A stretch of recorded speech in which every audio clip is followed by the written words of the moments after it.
ആസിഫ് മുഹമ്മദിന്റെ വിവരങ്ങളുമായി. ആസിഫ്, വിവരങ്ങൾ പറയാം. MK സ്റ്റാലിൻ എത്തിയല്ലേ?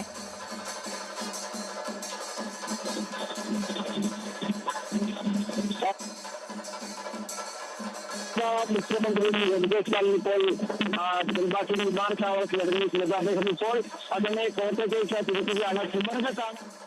കുമരകത്താണ് അദ്ദേഹത്തിന്റെ താമസം നിശ്ചയിച്ചിട്ടുള്ളത്. നാളെയാണ് ഇതുമായി ബന്ധപ്പെട്ടുള്ള പരിപാടിയുള്ളതെങ്കിൽ പോലും ഇന്ന് അദ്ദേഹം മുഖ്യമന്ത്രിയുമായി കൂടിക്കാഴ്ച നടത്തുമെന്നുള്ളതാണ് ഏറ്റവും പ്രധാനപ്പെട്ടത്. നവീകരിച്ച പെരിയാർ സ്മാരകത്തിന്റെ ഉദ്ഘാടനം നാളെയാണ് നടക്കുക. പക്ഷേ ഇന്ന് മുല്ലപ്പെരിയാർ വിഷയത്തിലടക്കം മുഖ്യമന്ത്രിയും പിണറായി വിജയനുമായി MK സ്റ്റാലിൻ കൂടിക്കാഴ്ച നടത്തുമെന്നാണ് നമുക്ക് ഇപ്പോൾ ലഭിക്കുന്ന വിവരം. ഇന്ന് ഉച്ചയോടുകൂടി തന്നെ സ്റ്റാലിൻ ഇത്തരത്തിൽ കുമരകത്തേക്ക് എത്തും. വൈകിട്ടത്തോടുകൂടി മുഖ്യമന്ത്രി പിണറായി വിജയനും കുമരകത്തേക്ക് എത്തും.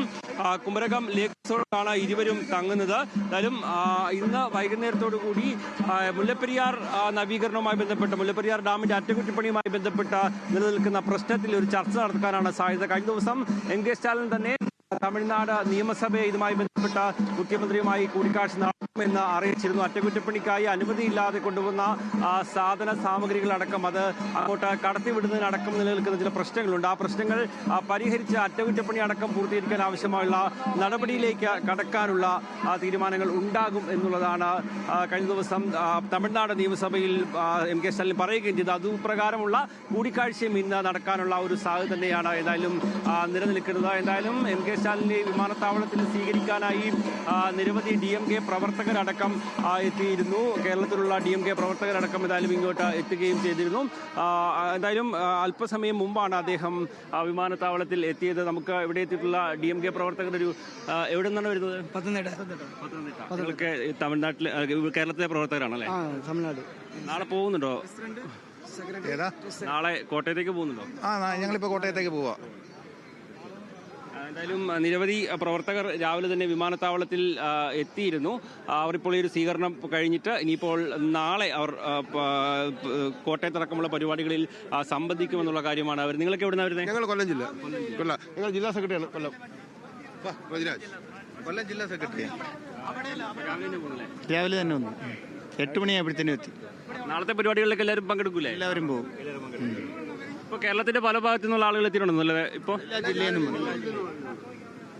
വളരെ കുറച്ച് ആളുകളെ ഇങ്ങോട്ട് എത്തിച്ചാൽ മതി നിർദ്ദേശം ഉണ്ടായെന്ന് തോന്നുന്നല്ലേ? സുരക്ഷ മാത്രം മതി. ആകെ 40 പേർക്ക് ഇവിടെ നിൽക്കാനുള്ള പെർമിഷൻ ഉണ്ടായിരുന്നു. പിന്നെ നമ്മൾ കൂട്ടത്തിൽ വന്നവരെല്ലാം മാറി. 14 ജില്ലയിലും DMKക്ക് വേണ്ടി പ്രവർത്തിക്കുന്ന ശക്തമായ എല്ലാ പ്രവർത്തകരും വന്നിട്ടുണ്ട്. കുറച്ച് ഒരു 50 പേർക്ക് മാത്രമേ ഉള്ളിലുള്ളൂ. ബാക്കിയുള്ള എല്ലാ പ്രവർത്തകരും അപ്പുറത്തുണ്ട്. ഞങ്ങളുടെ സ്റ്റാലിൻ സാറ് ഇവിടെ കേരളത്തിലേക്ക് വന്നത് വളരെ വളരെ ഞങ്ങൾക്ക് സന്തോഷമുണ്ട്. ഞങ്ങൾക്ക് ഹൃദയം നിറഞ്ഞ് ഞങ്ങൾ വളരെ അധികം സന്തോഷത്തോടു കൂടി അദ്ദേഹത്തിനെ ക്ഷണിച്ചു. അദ്ദേഹത്തിനെ കണ്ടു. അദ്ദേഹം ഞങ്ങൾ നിന്ന് കാണാനുള്ള സമയം തന്നു. അത് തന്നെ ഞങ്ങൾക്ക് വലിയ സന്തോഷമാണ്. എല്ലാവരുടെ മലയാളം ന്യൂസ് ഞങ്ങളുടെ പാർട്ടിക്ക് വേണ്ടി ഒരുപാട് നിങ്ങൾ ഞങ്ങളെ സഹകരിക്കുന്നുണ്ട്. വളരെ നന്ദിയുണ്ട്. അവിടെ പ്രവർത്തകർ കേരളത്തിൽ അങ്ങോളം ഇങ്ങോളമുള്ള DMK പ്രവർത്തകർ അവിടെ എത്തിയിട്ടുണ്ട്. MK സ്റ്റാലിനെ നേരിൽ കാണാൻ അദ്ദേഹം അവിടെ എത്തി, എയർപോർട്ടിലെത്തി. ഇപ്പോൾ കുമരകത്തേക്ക് തിരിച്ചു എന്നാണ് മനസ്സിലാക്കാൻ കഴിഞ്ഞത്.